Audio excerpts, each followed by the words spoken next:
We love you, Chuck. Can you say, we love you, Chuck? Love.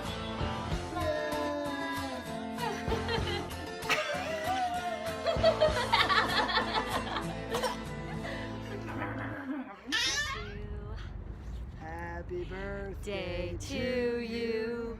Happy birthday to you. Happy birthday, dear Chuck and GC. Happy birthday to you. We love you. As a gift for you, Chuck, Aloe is gonna walk to the camera. Oh, what? Come on, buddy. Come on. Come on, buddy. Go, go, go, go, go! Yay! Happy birthday, Chuck. We love you. Happy birthday. Anyway, bye, Aloe. Coming at you from Espanola, New Bye. Mexico. Espa Ese. Bye. It's Espa Ese. The lowrider capital of the world. La cucaracha. Cut.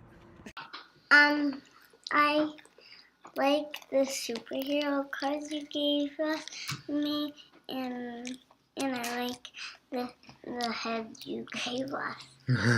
The 3D printed heads? Yes. And so what do you want to say to Chuck on his birthday?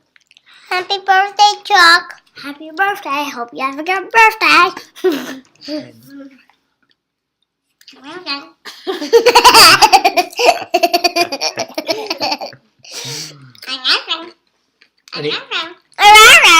I love you. Thank you for blowing up my bed when you did the sleepover. I like your bubbles.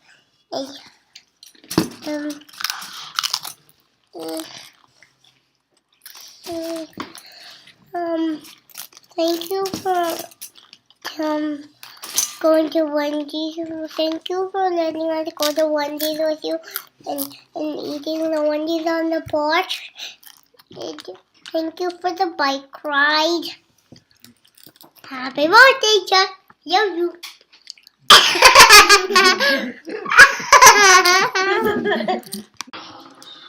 So isn't it great that it's Chuck's birthday tomorrow?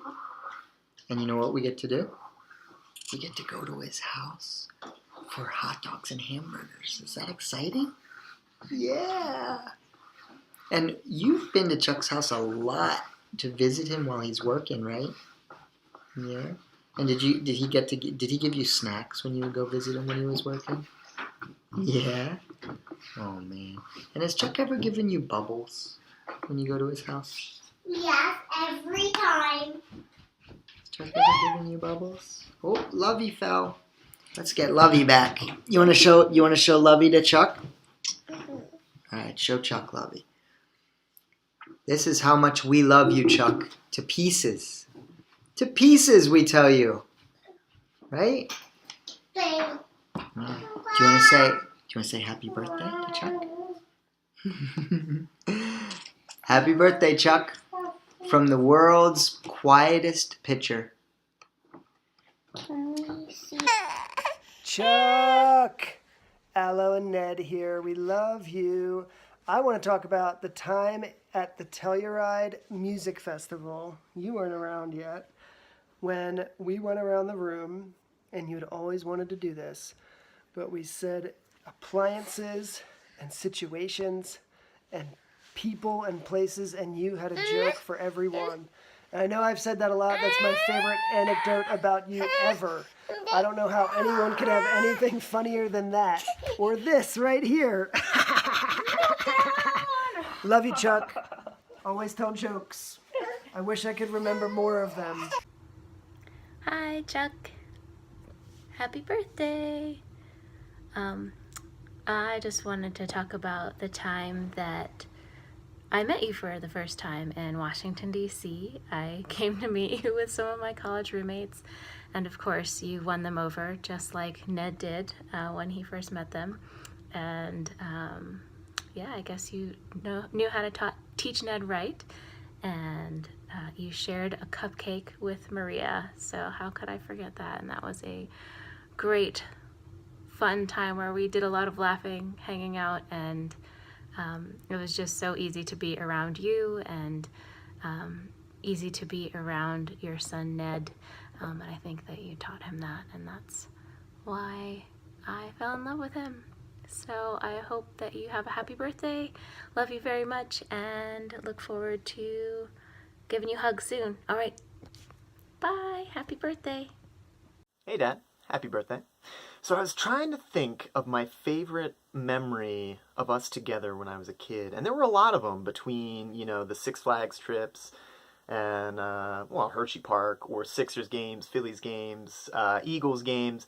And after that, I would get a lot of similar things from my friends. Were like, dude, your dad's awesome. You're the coolest dad ever. He's hilarious. And it's like, and that makes sense when you're a kid, because who doesn't want to see Allen Iverson play and ride roller coasters all day? But oddly enough, when I got "You Have the Coolest Dad Ever," the one time it stopped me in my tracks is when I was talking about seeing Old School with you. It was just me and you, and we saw Old School. Me and my friends loved that movie, and they're like, dude, you have the coolest dad ever. He took you to see Old School? And that one, for some reason, was the weird one, because going to movies was our thing. And I loved that. And still to this day, going to the theater is a special thing. Like, you can watch Netflix to unwind, but going to a theater just feels like a treat and something that you do with people you care about.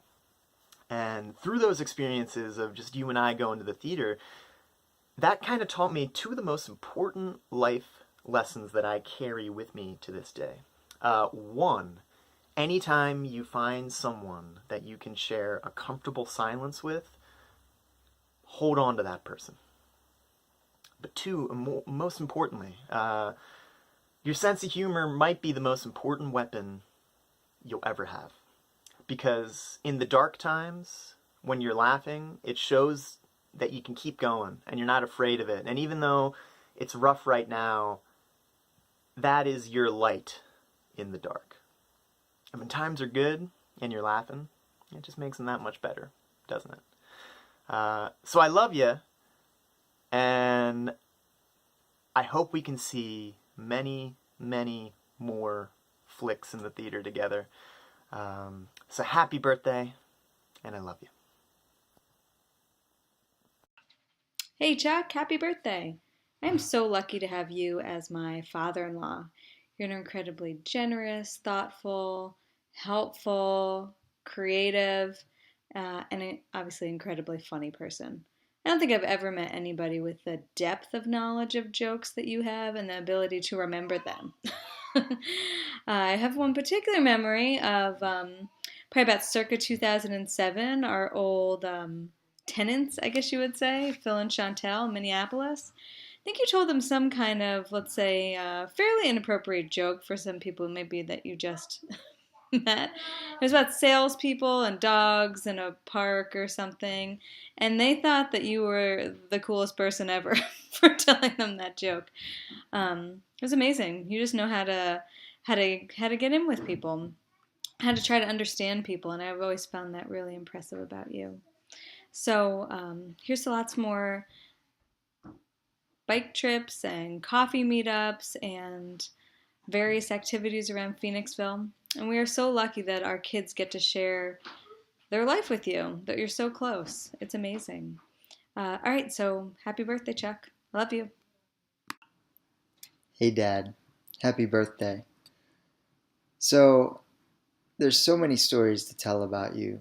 And I think one way to try and cut to the heart of it and think about the things that really make you who you are is this sort of balance between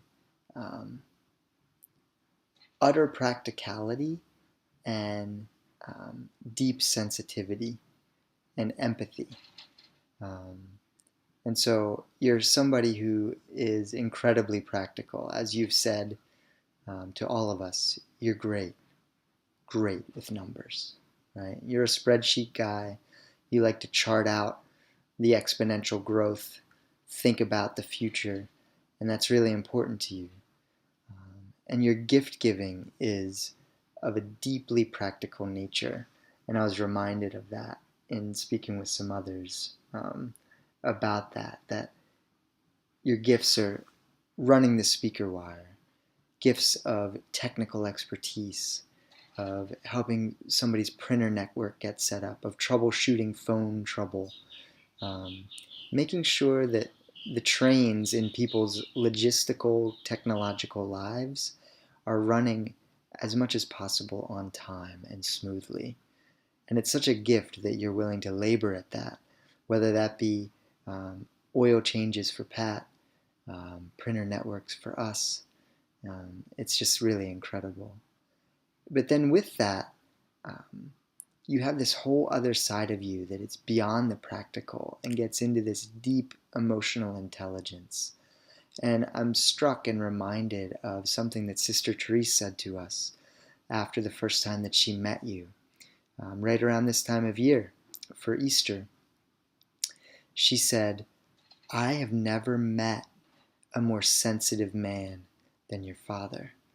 And I said, "Oh, well, how did you know? How did you sense that?" She said, "A lot of people, when they come and they see this place, they say, 'Oh, wow, you must be so proud.' Or they say, 'This is so great. You must be so excited or so happy about this vision that you're building.' But she said that you came to her and you looked right at her deeply and carefully and lovingly and said, 'This must really be hard. This must be a hard job for you.' And she said that she just felt herself relax in your presence, that she just felt seen by you.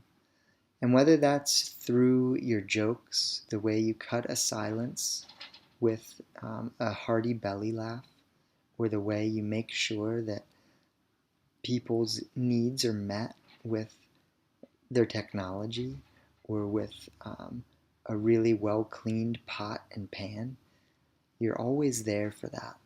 And I wonder, as I think to the conversations you and I have had lately about your heart and head space, it must be hard work being so duly balanced in the realm of the practical and of needing to have your feet on the ground and your head out of the clouds, but yet that your nature also pulls you into everyone's drama. You can feel how they're feeling a lot of times. And that must be really tiring. Just like Sister Therese, you sense that of Sister Therese, I could imagine how that can get hard for you too. And so I'm wishing you deep celebration this coming year of these dual gifts of practicality and empathy, and a robust prayer life where you can bring those gifts to God and bring the crosses that you bear too, and to be able to say, what do you need me for today in the world? How can I use these immense gifts to build the kingdom? Right? Because you're definitely a presence of God and of spirit and of beauty in my life, in my kids' lives, in my wife's life, in my siblings' lives, in an extended family of folks and a network that goes far beyond even one that you're fully aware of. You're so loved and you're so important to the world. And we thought that this year, for your birthday, maybe you should just hear that message from a number of people that care deeply about you. So we love you, Dad. Happy birthday. Happy spring. May it stir that inner longing in you to be fully present to this moment, this dark night of the soul that you've been in, that it kindles something for you as you move forward into this 61st year. I can't wait to share it with you, man. I'll always be here. I love you.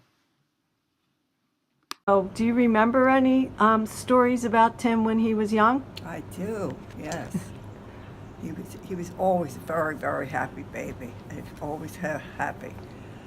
But I remember one time we had these little whistles, and he had one in his hand, and we were outside, and he was running across the yard and tripped over a root, one of the big roots of the trees, fell, and of course the whistle was in his hand, and that cut the top of his mouth, which was very painful, and it bothered him for a while. We did take him to the hospital, and they did take care of him, but they said to try to get him to, drink water and so on. He was very good about doing anything. Yeah, he really was. But he really enjoyed being with Kevin and Chris. Tried to toddle along after them all the time if he could.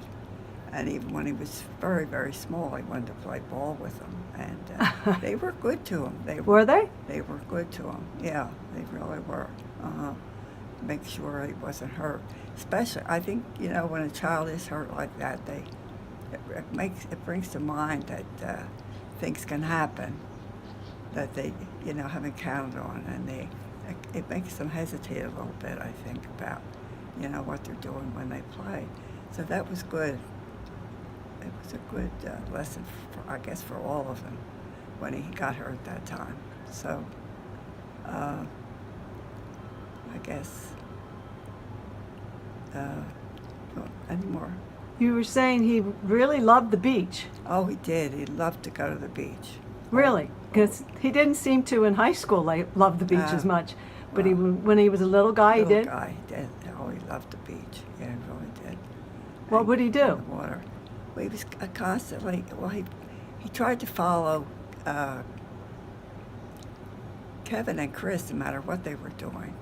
But at that time, he was too small to be playing ball with them because, they loved to throw that ball. Oh, they were always playing. Always playing ball. Running bases or baseball. He got upset then when he couldn't. He couldn't keep up. Keep up with them. Yeah. But other than that, he was very easy child. He really was very, very easy, and always very placid and happy. And of course, he loved being with his father. Really? He did. Yeah. He always looked forward to, if he heard the, Dick's horn in the car. Yeah. He was always very anxious. That energy coming in. There. Yeah. Coming in the door. Uh-huh. Yeah. He gravitated towards that? Oh, he sure did. Yeah. Sure did. Yeah. Wow. Uh-huh. Uh-huh. Very, very good. Yeah. Well, did you used to call him Smiles? No, Don, Uncle Don did. Uncle Don did. Yeah. Because he always had a smile on his face? He did. He did. Yeah. Yeah. Uh-huh. I remember that. And Yeah, he was yeah. always kind of grinning and Uh-huh. Right. yeah. Yeah. Absolutely. Uh-huh. Yeah. Yeah. But he was a good little thing. I mean, he really was an easy child, as I said. I never had to worry about, except, I think when he ran like that and fell over the Yeah, well, he was really little. room, He was he a toddler. Yeah, Yeah. right. How about when he moved into the storage room? Oh, that was, Did he didn't have that room right away, did he, when you moved into Wayne? No, he was in the room with Chris. But of course, they'd be up all hours, talking, not talking in a conversation, but just chatting away about nothing. And, it'd take them hours to get settled. And so that's when we decided to put him in the storage room, because nobody was in there. All he had to do was put the bed in there, so Yeah. that's what we did. Yeah. Just, He seemed to really love that he storage did. room. It was all his. Yeah. The whole Yeah. thing. And it was a unique space. Oh, it was, right, yeah. Really wasn't a bedroom at all. No, it only had one window. So Yeah, it was small. But he was happy in there. I think he was proud of it. He loved it because it was his room. Yeah. Yeah. I think every child likes to have their own room if they Their own possibly space, can. sure.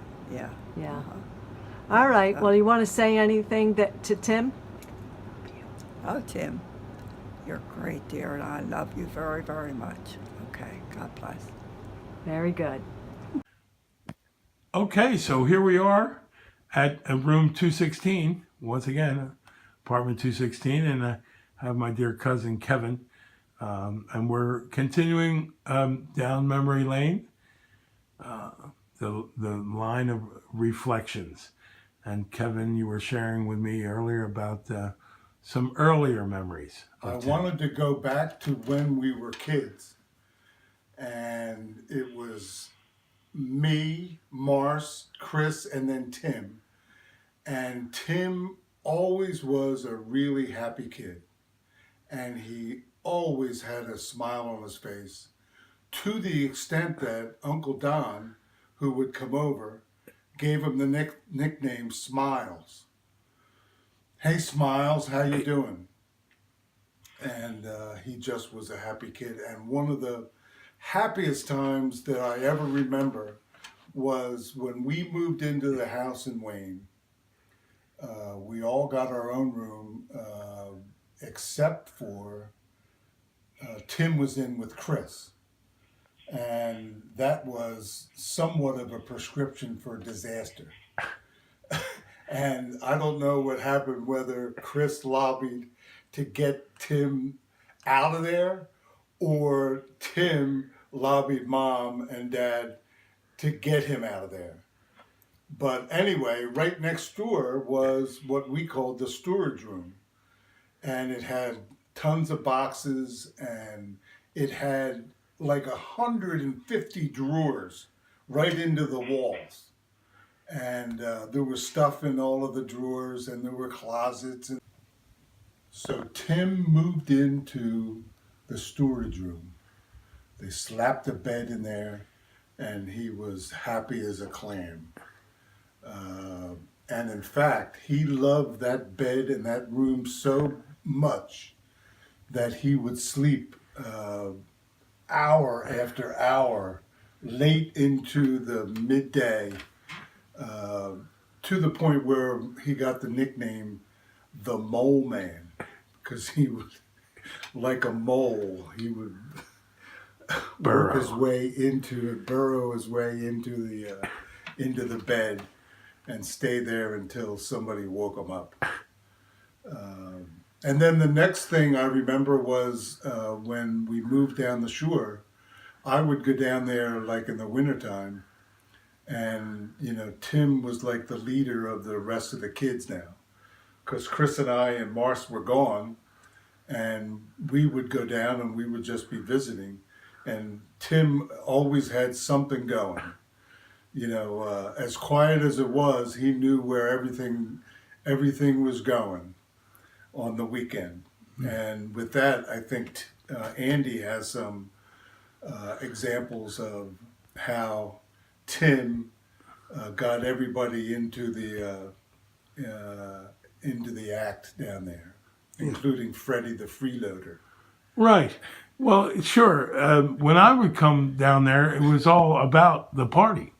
And where was the party at? Ah. Now, Timmy, so my first move was to check with Tim, because he is the man about town and knows what's what. But he'd be making hoagies.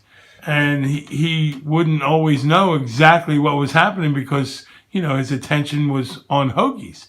And I'd say, well, Tim, where's the party at? Well, you better go find Freddie. Freddie, well, where's Freddie then? Well, he's probably over at Buckley's. Go check at Buckley's and see if you can find Freddie, and Freddie will give you the lowdown. Sure enough, I would find Freddie holding court at Buckley's, and he would tell me where to meet him later. Go over the bridge, 23rd Street, take a right. The third house, it's a greenhouse, but it'll be in the garage. You'll find a couple of guys. Fat Man will be there. Fat Man, and if he's not there, go find, Buzzard, and you'll figure it out from there. So the names and the faces, what fond memories of the party days back there in Avalon when Tim was the mayor. He pretty much was the mayor of Avalon. Aldo! Hey, Tim, I understand you have a birthday coming up. It's not a big one, but it's a birthday, so it is a big one. And just wanted to take you a little walk down memory lane because I've kind of known you my whole life. When you were a kid, we used to tease you a bit and say that you were adopted. I kind of have evidence that you may have been adopted. And if we just take a look down here, what we have here, Tim, is a picture of you in New York with your godparents on your baptism day in New York. I think that was the source of why we thought you might have been adopted, because all the rest of us were born in Pennsylvania, but you were on Butternut Hill. And until you grew older and we saw how much you looked like Dad, we always questioned your heritage or genealogy. Continuing down, thinking about you growing up, I just always remember you were always smiling. You were just a happy kid and just walking around the house with a big smile on your face and telling jokes and grinning. But then I remember one time when you weren't grinning, and it was the day I was leaving for Penn State. I went to say goodbye to you because Liz, Mike, Ed, and Julie were going with us to State College, but you were staying home, and you looked at me and you said, "Well, when are you leaving?" And I said, "Now." And you said, "Well, are you coming back at all?" And I said, "No, Tim, I'm going to college." And you said, "Well, what are you going to do about my book reports? I didn't finish them yet." I was like, "You're on your own there, bud. You got to pick up the slack yourself. Now you're in high school." So I guess you weren't really going to miss me much. You were just going to miss the fact that I wasn't there to help you out. But then you helped me out a little bit. Let's zoom in to this. What's that?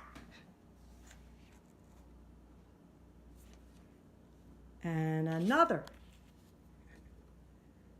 You, Marianne, and Steve in New Orleans for Mardi Gras. I think you were at Rutgers at the time, and you somehow got a ride from the ride board or something at Rutgers, and I think you drove straight both ways to get to New Orleans, which is like a 24-hour ride, and you were a little bit sick, so I imagine by the time you got back home, you were more than a little bit sick. But boy, didn't we have fun, and dressing up and going down to Bourbon Street and walking all around and having fun. So I just was so happy that you came, because you're the only one in my family that ever came and went to Mardi Gras with me while I was down in New Orleans for 2 years. So thank you for that, brother. But next, we're going to talk about some other good times. So I'll get back to you on that.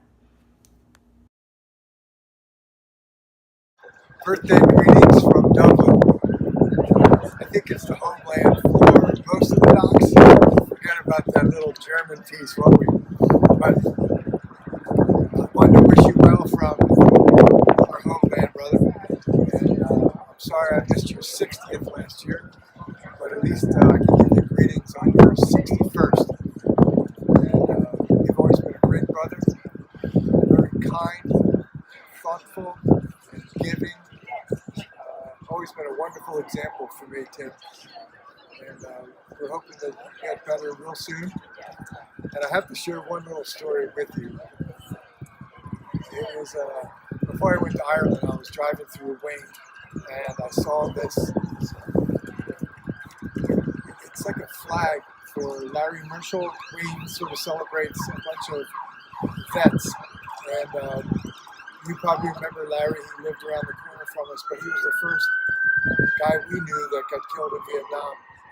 But it reminded me of the days when we would play a lot of hoops in the backyard, and Larry and Gabriel Alvarino were the two older guys that Kevin and I and you looked up to, and Gabe Alvarino, he had a nickname for you because you were always puttering around the yard, serious, but you always had a smile on your face, and he called you the worker. So I remember that. You were very diligent, but whenever anybody would stop you and ask what you're doing, you'd have a big smile. So I think of the worker fondly, and birthday greetings to the worker from the prof in Dublin. God bless you. Love you, Tim.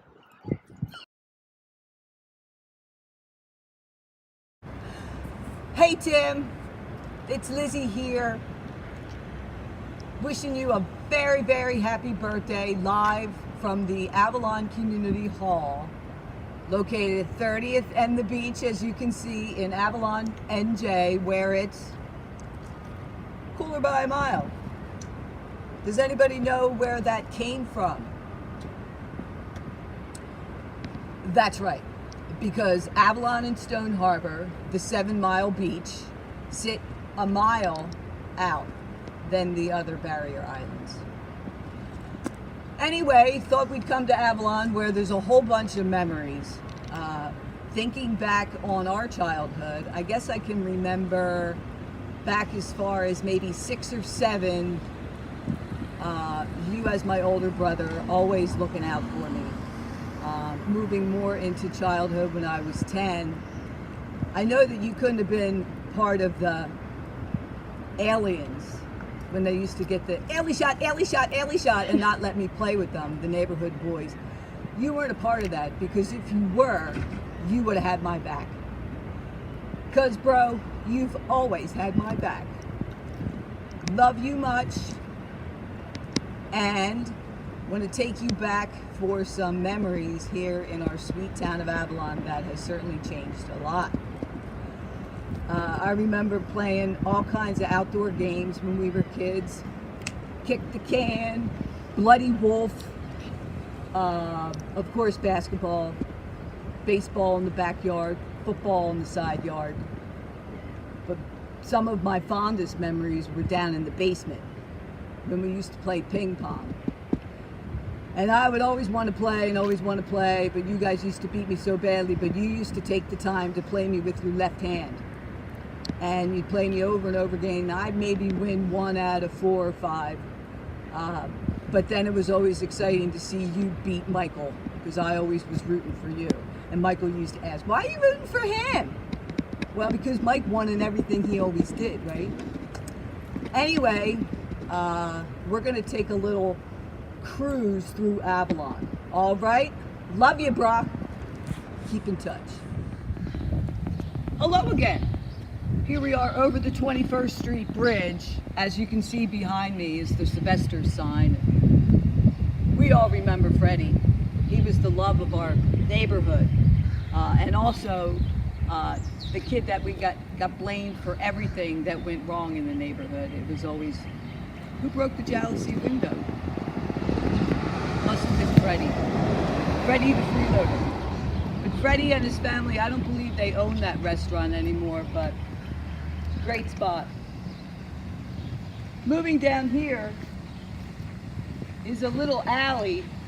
I'm not sure what the name of this alley is, and the significance of it is huge, because as you may recognize, Caroline, this was the street where you and the gang had your summer rental the summer you met Tim Dougherty. That's right, Tim Doc. We used to come over the 21st Street Bridge, over to one of these houses, and I'm not even sure if it's still here, because it truly was a summer flop house. Right, Carol? A lot of these houses have been built up, as you can see, just like everything else in Avalon. But the little charmer that you rented, Carol, was somewhere along this alley. And that's the summer that you and Tim fell in love. I remember it oh so well. I remember how anxious Tim was for us to meet, because he and I were such good friends. We really were best friends. Through adolescence, our relationship became tighter and tighter. And nobody was going to mess with Liz Doc, because I had my brother Tim to look after me, whose company I enjoyed immensely. And we used to have a lot of fun together. That's an understatement. This kind of looks like it, Carol, but I'm not sure whether or not it is. Anyway. The tour will continue. Stay tuned. Hello again from the corner of 23rd and Dune Drive here in good old Avalon. Avalon Freeze. Don't these ice cream cones look familiar?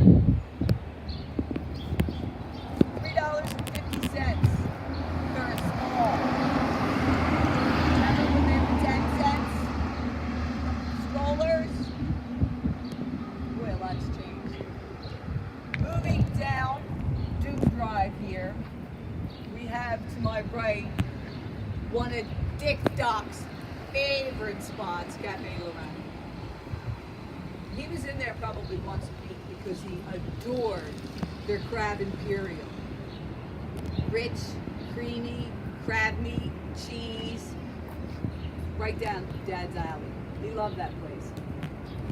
And as we continue north here on Dune Drive, we're going in front of Gallagher's Liquor Store. Good old Walt Fellenbaum. Fellenbaum family was a very nice family. Good old Kathy. If it wasn't for her, we wouldn't have gotten the Wildwood Catholic in my 9th grade. Remember that, Tim? You arranged that. Oh yeah, that was a lot of fun. You, me, Kathy Fellenbaum, Lori Cosenza, Julie Keene, and Beth McKinley. That was a packed park. Following the gull to North Wildwood, Wildwood Catholic. I think you may have been in there once or twice, Tim. Just thinking. I can't believe it looks almost exactly the same. Remember this big cork? When I stand in front of this cork, I can't help but say, paper ma'am? Paper sir? We'll keep it moving, okay? Keep in touch. Live from one of the exit doors from the Rock Room. Memories of many, many, many good bands playing in there. I remember coming out here and it would be so crowded and it would be, I don't know, 1:30 in the morning. And I used to think that was so great. Because here we are, Tim, in a spot that I'm sure you're going to remember because there's many, many memories from the Princeton. The Princeton was the old hotel owned by Phil Matalucci and Phil Matalucci and Tito, what's his name, Meraki. We know they were in the mob. But the Princeton, good old Little P. Little Piss, the P bar, meet you at the P, you're gonna go to the P. All of us can remember the Little P because it was a sheer block away from our house. We could walk down. Came here rainy days, sunny days, winter days. Marcy even worked in here one summer break from Penn State. I should have worked in here, spent enough time in here. And we did have a lot of fun. It was like a family spot. It was like our Cheers. Cheers of Avalon. The Little P. Lots of fun memories. And there's more to come. Let's keep going. Hello again. I don't even have to tell you where I am right now. That's right, Tim. 109 20th Street, Avalon, NJ. OA 202.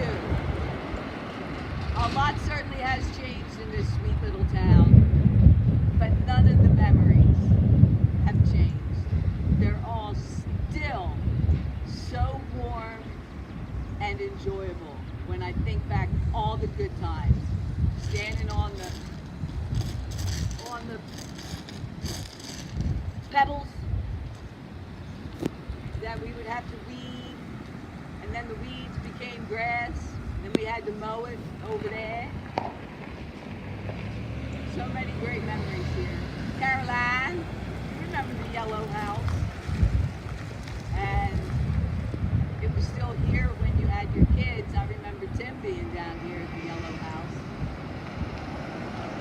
So many great conversations on the porch. So many great family memories from 109 20th Street. Miss that yellow house. There aren't a lot of those little yellow houses left here anymore, unfortunately. But like I said, the memories are still where we live. Happy, happy birthday, Tim Bucky. Love you. Now, you would only know where I am because of this sign. Because this is 10 East 19th Street. we always had to add that East 19th Street, where we lived when Dad moved us down here all year round. Remember we had to walk from Avalon Avenue all the way down to Ocean Drive to catch the bus? Because the bus going to Wildwood Catholic went first before the younger children, so the bus would come at 7 o'clock in the morning and drop us off at school. We had to wait for a whole hour till school started. That wasn't fun. But I remember eating lunch with you, because you would eat lunch with me when I was in 9th grade, because neither one of us knew a soul. Good old Wildwood Catholic. We didn't live here very long. It was a strange home. It was beautiful, but it only had 3 bedrooms, 5 bathrooms and a sauna. But 3 bedrooms. You guys had your beds all lined up. Tim, Mike, and Edward. And that's where you had your little recorder with the 1 speaker, where you used to blast Wishbone Ash, T-Rex, Marshall Tucker, a lot of Southern rock going on 10 East 19th Street. Okie doke, let's keep it moving. Hey, live from the boards here in Babylon, 32nd and the beach, home of the Fishing Pier Grill that we thought was open today. We were going to grab a little bite to eat, but it's not open yet for the season. Caroline, remember when we used to come here when we worked for the borough and hide out? We'd all come in here and have some eggs. And I remember one time we were in here so long, Terry Brophy and Timmy Harrison's truck, the tide came in and their truck got stuck in the sand. That was a desperate call to Joe the foreman. That was the borough chatter for a long time. Until that fateful day in August, when myself and the girls were in Joe's truck with the microphone, and I got the brilliant idea driving down to the tennis courts on an August afternoon with the tennis courts packed with people playing tennis, tossing balls, playing, and I decided to get on the loudspeaker and tell everybody that we were having a hurricane. Please evacuate the premises immediately. I repeat, evacuate immediately. Well, the police station switchboard lit up. People calling in, my husband has a heart condition. Yeah, I had to spend the day at home. I got sent home. But do you know what? That afternoon, clouds rolled in, the winds blew in, and we had an incredible storm where a lot of people did lose power here on the island. Now that's a funny story. Okay, all my love from Avalon to you, my brother Tim, and you, Caroline, because we do have a lot of smiles when we think about Avalon NJ. Memories that are not only powerfully warming, but cool as I mile. That's okay, it's just a birthday tribute. Say happy birthday to Tim. Happy birthday, Tim. Thanks much. All right, my bro. Love ya.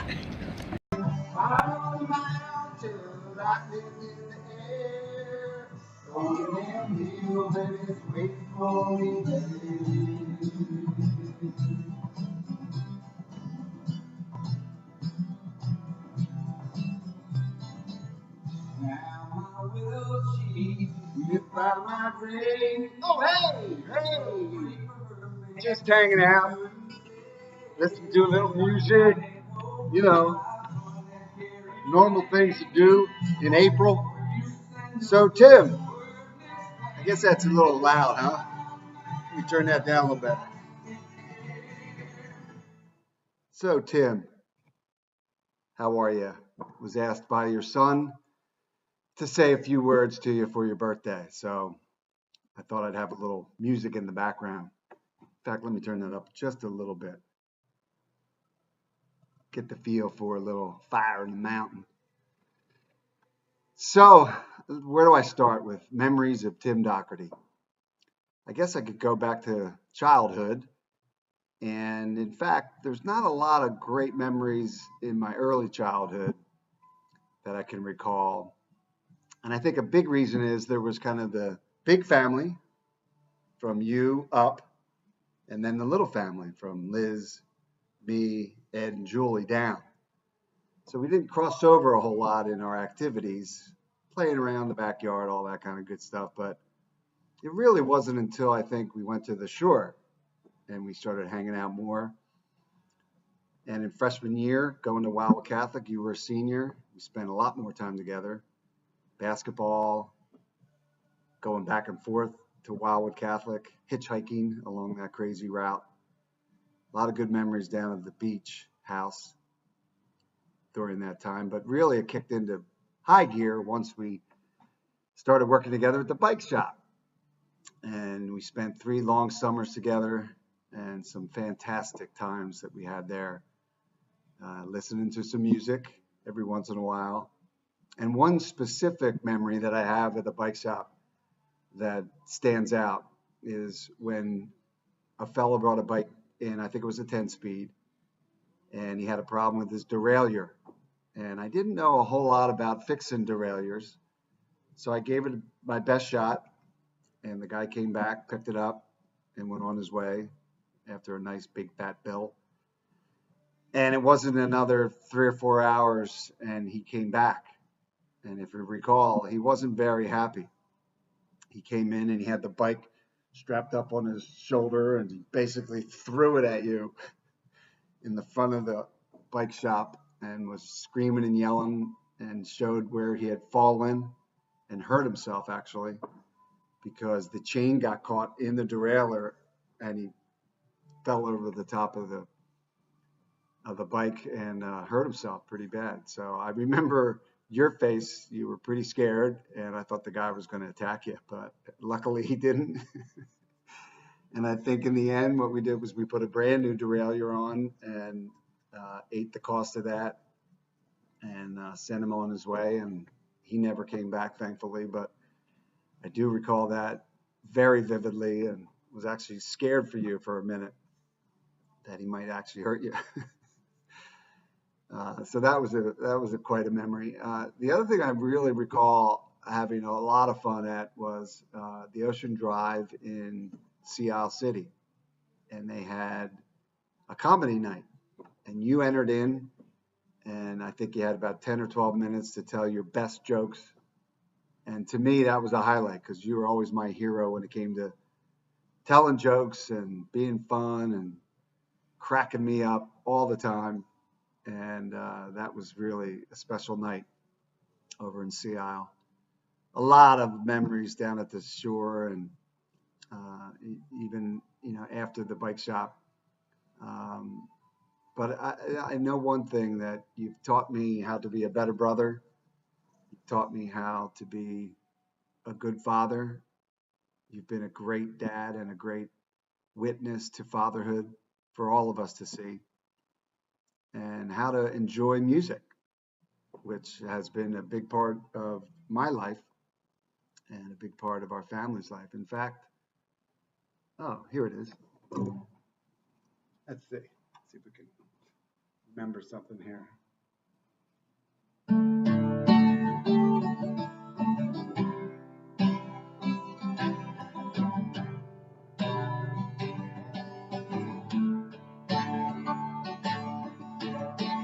Gonna take a freight train down at the station, Lord.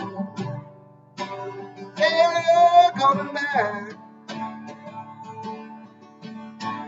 Gonna buy southbound all the way to Georgia, Lord. Till the train is run out of track.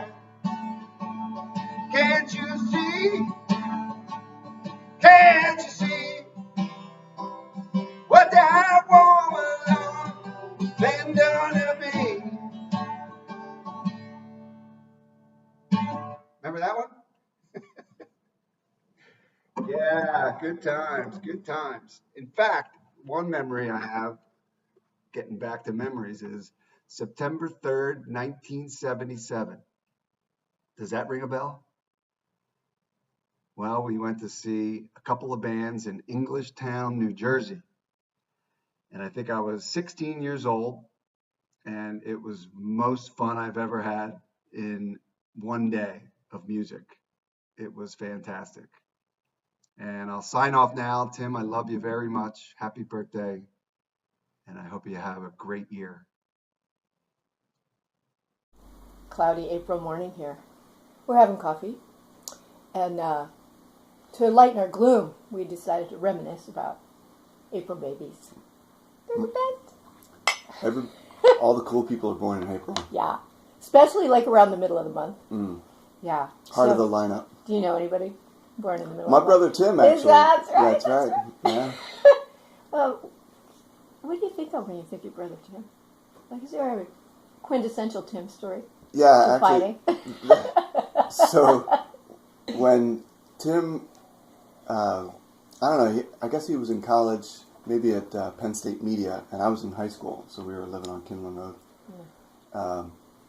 We both had projects to do and probably didn't want to do them. So we played ping pong in the basement on this homemade tiny table. And eventually we distracted each other enough that we decided to make a game of ping pong where each point was a game. So it was this mega thing, and we kept returning to it. Each point was a game. Back and forth. Great distraction. Clever. It took a while. There was a lot of commitment to that ping pong game. But the reason I remember it, partly because it was a lot of fun, but partly for Tim, he's always figured out a way, like, he gave me advice when I was complaining about I had POTS that night, and I was complaining about having to do this thing, and he said, well, just, think of it like a game, like how fast I could get it done. And I think he always finds a way. Before there was the term life hacks, I think Tim figures out how to do a life hack, how to make a process more fun, how to make it more dynamic, how to make it more efficient. I think he does that, of course, in his work, but in his life, in his recovery, in his relationship with us, how do we make this better? It's one of the reasons why my brother Tim is such a joy to be around. He is a joy to be around. Okay. Got the phone Hi, working. Tim, brother Tim, and Carol. This is for both of you. We're making a joint video. Coming at you from Albuquerque, New Mexico. That's right, 505. Some people call it Alba. Turkey? Kirkle. Albuquerque. Albuquerque, yeah.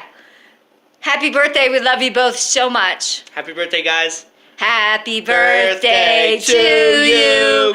Happy birthday to you. Happy birthday, dear Tim and Carol. Happy birthday to you.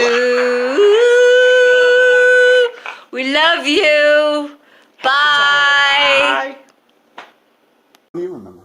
Well, like coming into the family, meeting everybody, pretty daunting. And there's this glimmer of a memory, like one of my early ones, where I was learning each personality, and where Tim's personality began to really make itself clearer to me, I guess, or his role in the dynamic of things. We were on at somebody's house. It must have been a rental or something, and it was like maybe a fall night, and we're sitting on a deck, and night has fallen. You can sort of hear in the distance other people talking, and then going in, and people are gathered around, and there's a flurry of conversation, and then there's a lull. And in the lull, the night light and everybody kind of like, yeah, and then Tim pops in a joke, and we still say this line from this joke because it's the ice rink guy. Yeah. And I don't know how it starts, of course, but it's fishing and is that you, God? And there are no fish under the ice. There are no fish under the ice. Is that you, God? Is that you, God? This is the rink manager, and I lose it because it's like it's just this stealthy, delightful, witty generous sort of feeling that is evoked with the jokes. And of course, he's a joke encyclopedia. And then the next thing, that kind of emerged about him is that he carried a lot of angst about being a bad Advent friend. And I could relate to that because I was like, Advent friend, I'm not even... And I carried a lot of nervousness about being a good Advent friend. And so, he doesn't carry through on those things, and I should have done this, and kind of like that. But over the years, and especially in recent times when he's visited us, the thing that I've realized is there is no special time of year for him to give you a gift. Right. Like in the moment, he's responsive to what you need, and with generosity and grace, and just, like, I don't get this phone, and I'm really, my phone is doing this, and he knows the difference between let me teach you this versus let me just do this for you and take this away. And like when he came to the house and I had all that physical therapy to do, and we needed to rig up a system, and you don't have, tinkering skills. Not much. And he set that up, he set up that whole system for us, envisioned it, went and got all the stuff, and he set another trip, he set up a, thing for our streaming. So instead of the cord snaking through 2 rooms, he's like, well, there's a better way to do this. So Tim, like, I celebrate and appreciate your ongoing generosity, really lived in the moment, showing your care. And as Edward says, it brings another layer of humor and delight and joy to being alive. So here's to you. Here's to you, Tim. Come back for some morning coffee soon. Yeah. Of course, there's also morning coffee stories about. Oh my God. Well, you make 2 pots. We love you. We love you very much. Happy birthday. Bye. Hey, Tim, I want to take you back to a snowy night in January. While some of us were enjoying beer and wine and oysters, you and Carol were making a trip up to somewhere northwest. I'll give you a little hint. Northeast. I got this. And if you don't get it now, however, you will get it later.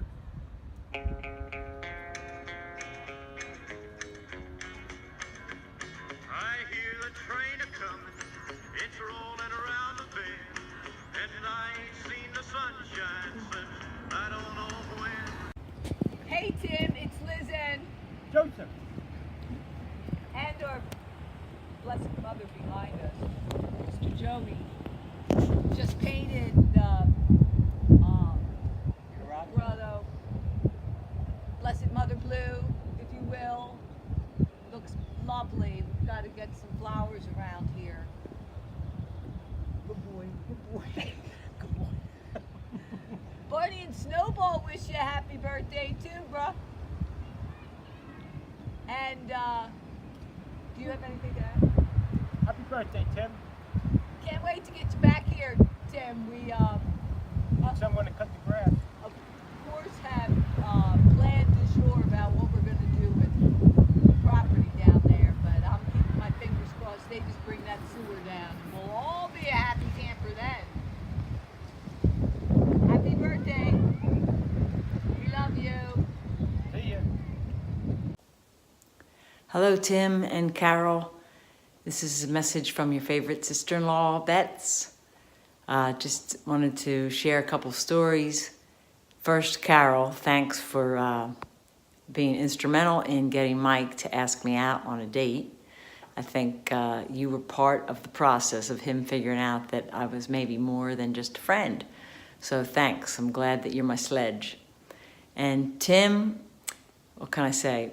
I love you as a brother and so happy that you are in Maggie's life as her godfather. And it reminds me of a story when you came to one of her basketball games and I was coaching because her coach couldn't be there. And you sat down on the bench next to me and helped me coach the whole time. And the girls thought you were hysterical. And you showed up in the gym with a big sign on your chest saying, "Hi, I'm Uncle Tim, Maggie's godfather." And when I was looking for your pictures of the ones that you and the kids organized for me for the World Cup, you had made that big poster, "Good luck, Bets Down Under." I couldn't find them, so they may have gotten ruined in the fire. But anyway, I did come across this picture, which, as you can see, this is something that you have done quite often, I guess. Label your, wear a sticker so that everybody knows who you are. And I love that about you. You're just so bright and cheerful, and you bring such joy to everyone you're around. And that's how I know you. And wish you a very happy birthday. Love you, Tim. Love you, Carol. Love you both. God bless.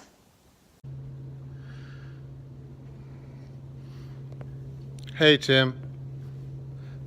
Greetings from the Big Apple. They said tell a funny story about you. The funny story I have has to be the first time I met you. You were sneaking into the house with Carol, and Carol pulled me aside and said, I've got to tell Dad I'm pregnant and we're getting married. And I said, okay, well, I'll go make popcorn, wait right here. But you were too quick for me. I couldn't get back in time. I've always just really admired the way that you can just walk into any situation and just be absolutely comfortable there. I've treasured that. It's just really impressive to watch, and I really, really admire you for that ability. And I just want to say that I love you. I love having you as a brother-in-law. I love having you as a brother. I love having you as a friend. And here's to many, many more years, my friend. We're not done yet. Have a great, great birthday. Okay, so some of my fondest memories of Tim and I, well, Tim and I were very close in age. Probably my closest to my age is Tim. And I do remember going down, we went down to see a game Wildwood Catholic. And that's pretty much, he had already called him Norton Bomb Site, but I found out why in that game. I mean, shortly after crossing half court, he's chucking the ball towards the net. And so the Norton Bomb Site, aside from Smiles, he then developed some years later into the Norton Bomb Site. Then also the great time that Tim picked me up from, he was at Rutgers Camden and picked me up at Drexel at Teak, and we went up to the Dougherty men's reunion. I know it was my first reunion. I think it was Tim's as well. We drove in the Datsun, little brown Datsun, and it was just a great weekend. And then when we came back, Timmy, if you remember, New York City was desolate. It was like Columbus Day, and it was a Jewish holiday, and there was nobody on the streets. And we drove right through the center of town, and it was, desolate. So then the other thing that I wanted to thank you for in my life is that when I asked you to put some thoughts together and share a little bit at Uncle Don's 90th birthday party at Overbrook, you broke out several papers, sheets of thoughts, and that you put as much effort into that as you might have a big sale. And it was a nice presentation, and I'll still watch that whole video clip, and your sharing is some of my favorite, to the point where when people started double dipping, okay, and because there was a lot of banner and people were freestyling a little bit, then you decided to share once more about how Uncle Don kept you from making an ethical, a bad choice ethically, and it saved your career, and that was really important, and I remember that. At that golf course, riding around, you couldn't golf, but Uncle Don, heard you and then gave you great advice. But the time that you shared about, Chris had played some guy at Roman that was really good, like John Griffin or something like that. And Uncle Don's advice to Chris was, Chris, you need to go down and get in his last class and get right next to him and say, you see how we are right now? Like this? That's how it's going to be all night long. I'm going to be on you like this. Thank you, Tim. You're great. You're among the greatest. Hi, Tim. Just wanted to say happy birthday to you. And I have some very pleasant memories of you through your life. But I wanted to say, first of all, that I was so touched by what you said about my dad at his 90th birthday and how he had advised you. But what it says about you is that you took his advice and your life was better because of it. And your family is wonderful. Your children are wonderful. Your grandchildren are wonderful. And one of the smartest things you ever did was marry Carol. Carol is an inspiration to me in everything she posts on Facebook. And I want to say congratulations on your family and your birthday. Hey, Tim, what do you say? Moose here. Happy birthday. Carol, happy birthday to you as well. Tim, I think a lot about you. In fact, I actually think about you every time I play golf. Every time I tee it up and I look down at that golf ball, I think about you. Probably asking why. So probably about 15 years ago, we were at the reunion and we were playing at Great Bay. And I was over by the cart and I was marking my golf balls with a marker. And you walked over, you said, "Hey, Moose, what are you doing?" I said, "I'm marking my golf balls." You said, "What are you doing that for?" I said, it's an identifying mark, so if I happen to hit my ball a little bit offline and it goes near somebody else, they won't pick it up and think it's theirs." You said, "Can I borrow that?" I said, "Of course." So about 15 minutes later, you give the marker back, and I said, "How'd you make out?" You said, "Oh, great." I said, "What did you do?" He said, "Well, I marked my balls. This one's mine. This one says, not yours." And the last one says, "Get away. I don't think anybody's going to touch my golf balls." Tim, I miss you. I love you. I wish you and Carol the best year of happiness, love, great times. God bless you both. Hey, Uncle Tim. Coming to you live from Florida, straight from the hammock. Wanted to wish you a happy birthday. I would say my favorite memory of you is when you took me and my friend Morgan to Philadelphia to see the Magic Gardens and an awesome concert. I remember you had to sneak us in because we were underage, but you knew the band, so it was all good. I remember thinking how cool of an uncle you were and how fun the whole experience was. I really appreciate all the times we've had together because you always have so much fun, and you've showed me how easy it is to find the happy moments in every day, and it's so awesome. So thanks for all of the great times we've had together, and I can't wait to have more. Happy birthday. 1.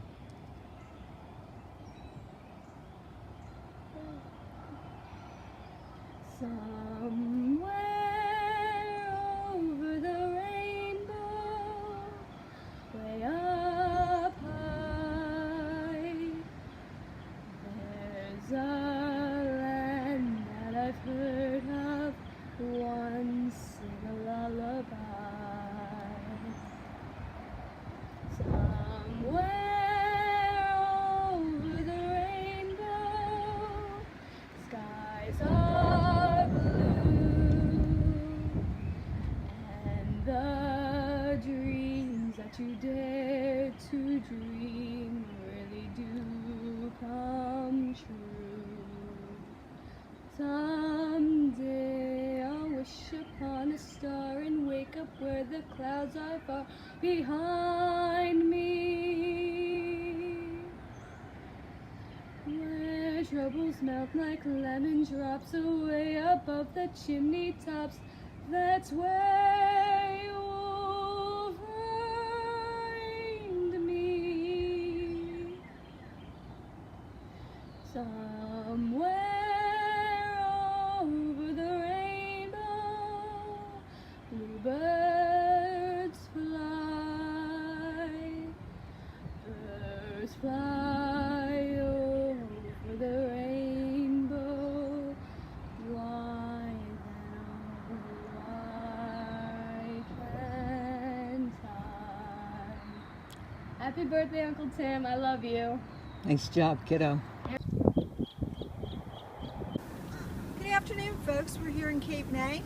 We're about to celebrate the birthday of a wonderful man we know. And we're back where he had a memorable night. But I'll let my better half tell you about that. Okay. Tim, we go back to circa 1972, freshman year of high school. We met in Avalon, New Jersey. Me, you, and Timmy Arison walking to town with cold six-packs, having a fun time. And there you moved on to Donnelly's, where you made us sandwiches. And then it was on to your entrepreneur days of the bike shop in Avalon, where I first bought my first bike for $10. We wanted to wish you a terrific birthday. We miss you. And as my better half said, we are out front of the scene of your senior prom, a little known fact, the Grand Hotel in Cape May. Happy birthday. Hi, Doc. Happy birthday, my friend. Hope all is well. This is quite odd for me to be sitting in front of a microphone without a musical instrument in my hands. But anything for my friend Doc. So, happy birthday. 61. It's an off year, but it's still one day at a time. You know how we go here. That's how we roll. We go way back, thinking of us here. I don't know if you remember, but I have a strong memory of listening to Motown records, and it was either in your basement or your third floor. I don't know if I brought them from my house, if I got them from my older brothers and sister, or you got them from your older brothers and sisters. But that was I think we must have been 4th, 5th grade, but that's when we discovered. That's what set us on our love of music and love of life itself. But you've been a great, our friendship goes way back, and it is a treasure that I have, that I'm most grateful as I get later in life. It even becomes more apparent to me how lucky, how blessed I've been to have you as a friend. We've wandered. I know I've wandered, going out to Malvern, getting transferred to Carroll, and going down to Florida, and then you were living down the shore for a while in Devon Prep. But through our paths, whenever we were back together or came across paths, I always had a warm smile and a warm hug and a big smile from you. And I don't know if you remember, I vividly remember sitting in an AA meeting and looking across the hall room and seeing you sitting there and wondering to myself, is he in here for the way I'm in here, or is he just in here for a probation DUI form to get signed? And we know how that ended. It ended very well. For the grace of God, it ended very well. But anyway, so that we have a lot in common. You've been as I said, and as I want to emphasize, things in my life have come out as great strengths, and your friendship and your genuine love of me, love of life, love of everyone is a blessing to me. See you, pal.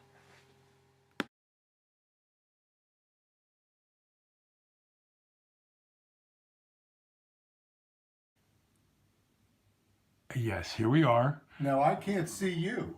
Well, I'll identify okay? the players. All right. The players are, here we are at room 216. It almost sounds like a classroom, but it is a humble dwelling of our precious saint and leader of the pack, as it were, Aunt Rita Dougherty. My Aunt Rita, known to many of you watching this as Mom, or what do they call her? Mom. Mom. Mom. Yes. And what a fantastic mom she is. Also, so my name is Andrew Dougherty. I'm Rita's nephew. And seated to her left is my dear cousin, her son, Kevin. Now, Kevin, are you the oldest son? I am the oldest son, yes. Wow. And are you the oldest of all the children? Or is Marcy a couple years a year? No, I'm the oldest of all of the kids. Wow. Numero uno, as they say. Okay, we'll leave that alone. Moving right along. But there is a biblical blessing associated with the firstborn male child. So we ask the Lord that you would receive all that entails. Thank you. But Thank you, Aunt Rita, as we were discussing off camera, I as I meditated and prayed about what to discuss, I wanted to hearken back, take us back the time tunnel, back to the glory days and of the Yellow House, Avalon, New Jersey. And just quickly, I wanted to know how, what year, do you remember what year you bought it? It was very early in the 60s. It was early in the 60s, yeah. And it was cooler by a mile, and there was hardly anybody on the island. Yes, it was great. There were across from us on First Avenue, really no houses at all. Wow. Nothing over there. Just weeds and bushes and stones. Yeah. Nothing. And marsh. And marsh. Yeah, And it was, a while before they started building. So it was, did you enjoy it more when it was more desolate, or did you like it when more people showed up? I liked it when the people came. I think you're a people person. I did. I liked it, yeah. I think that's it. Yeah. Well, then you had, all your children down and the dog and so forth. And as I was discussing earlier, I was reminded of the years when I would come down and there was the boat Mucho Docks. Yes. I loved that, and I know Michael loved to fish on that boat. My dad and I went out on it one time, and Michael grabbed a fishing rod from me and threw it on the other side of the boat and immediately pulled up a fish. And I had been hours with that rod and not caught a thing. But then also I think of the bike shop. The bike shop. And what did you think, Aunt Rita, when your son, was it Timmy, decided to start the bike shop, or how did that happen? Do you remember? Yeah, I think it was Dick. Dick, okay. I think it was Dick. Don't you think it was? Yeah. Yeah. Dick had an idea for a little business, a little sidelight, a little venture. Well, Dick, Dad, and I went to the bank, little bank, on the corner of the little 20th, bank, 20th and First Avenue, and we went to the teller, and it was a cute, young woman that was there, and he said, "Who do I talk to about getting a loan?" She said, "Oh, a loan." What's the loan for? He said, "I want to open up a bank." She said, "Well, you have to go see Mr. So-and-so over in the desk." I want to open up a bank. You wanted to be a banker. Then we got a couple of, we got some money to buy some inventory, and we bought some inventory.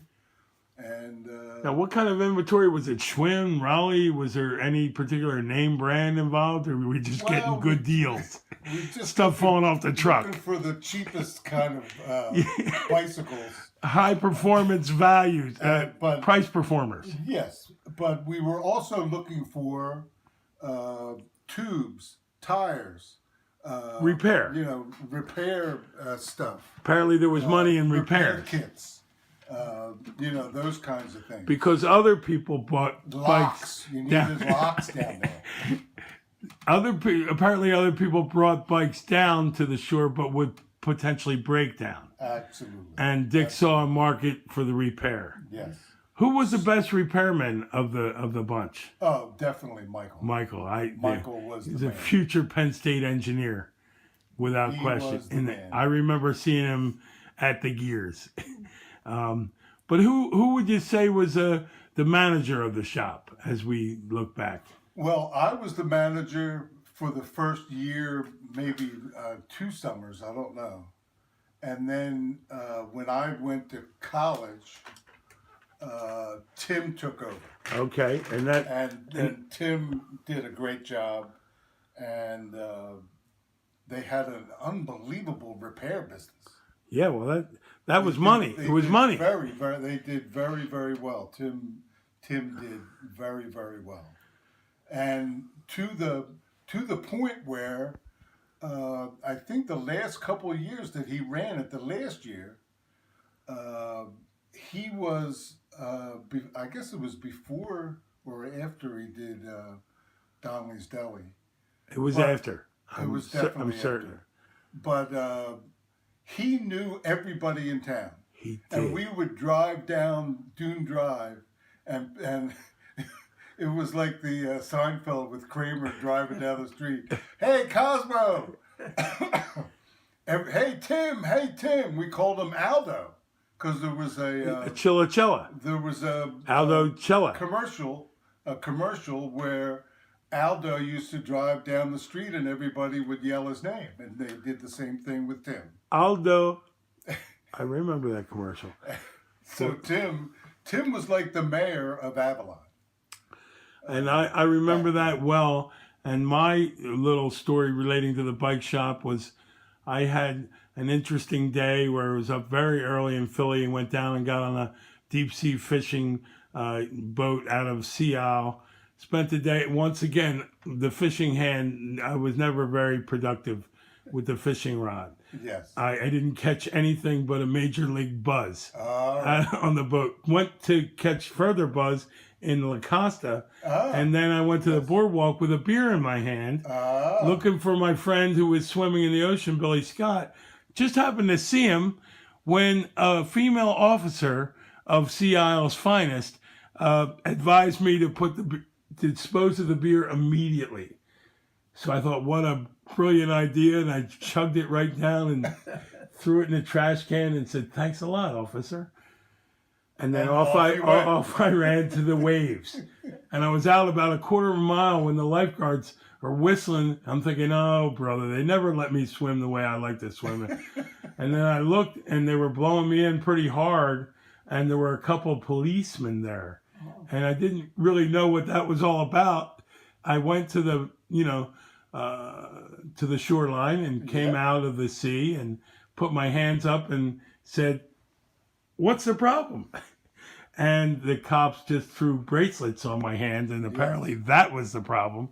I was under arrest, and in Seattle jail, I didn't know what to do, and I was cold and wet, and it was air conditioned. I was freezing, but the only number I could call, and you had one call, I called the bike shop. Right.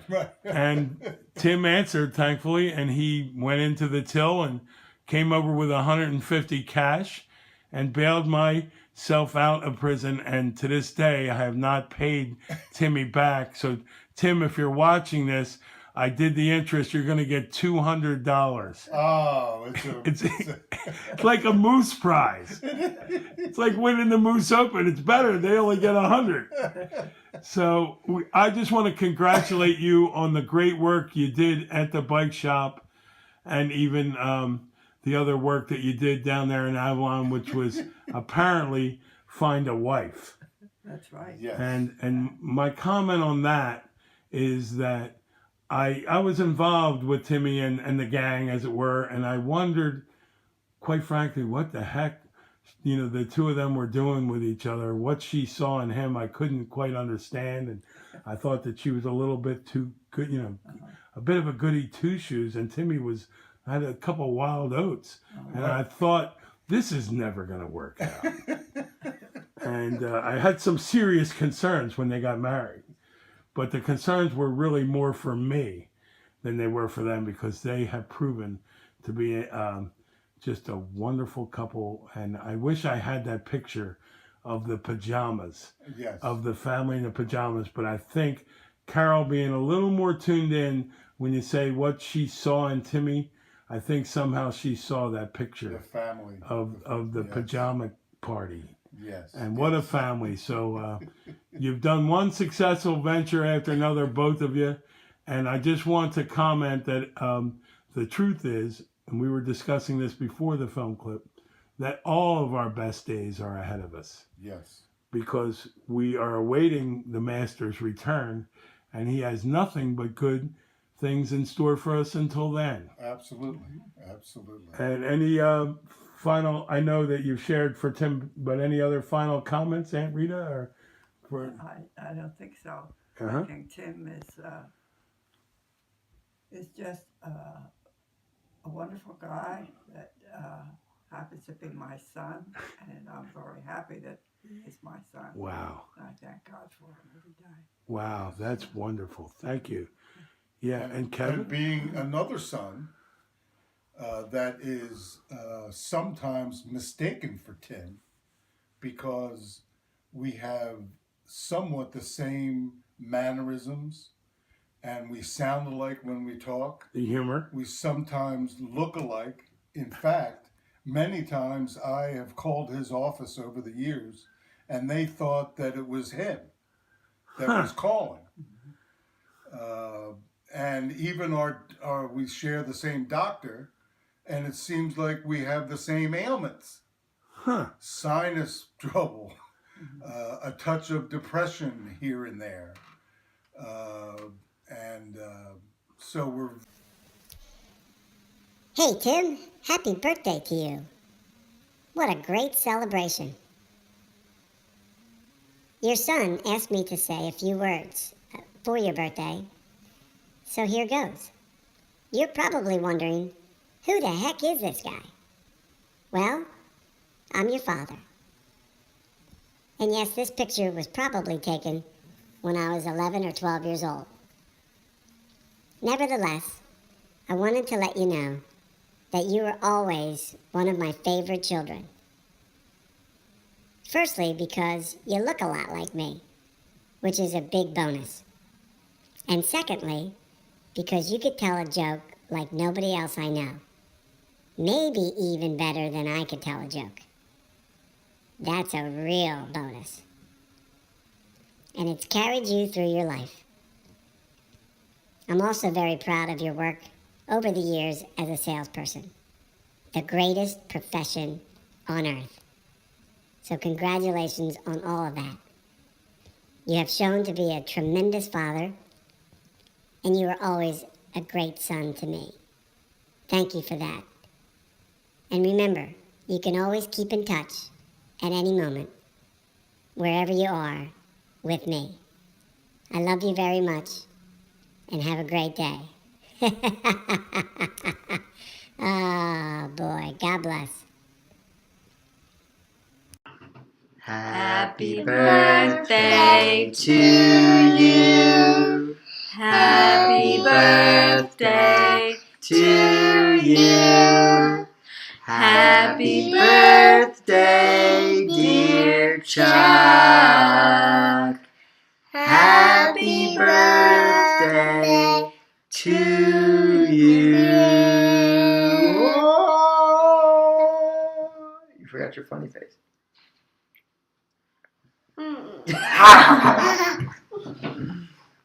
He's like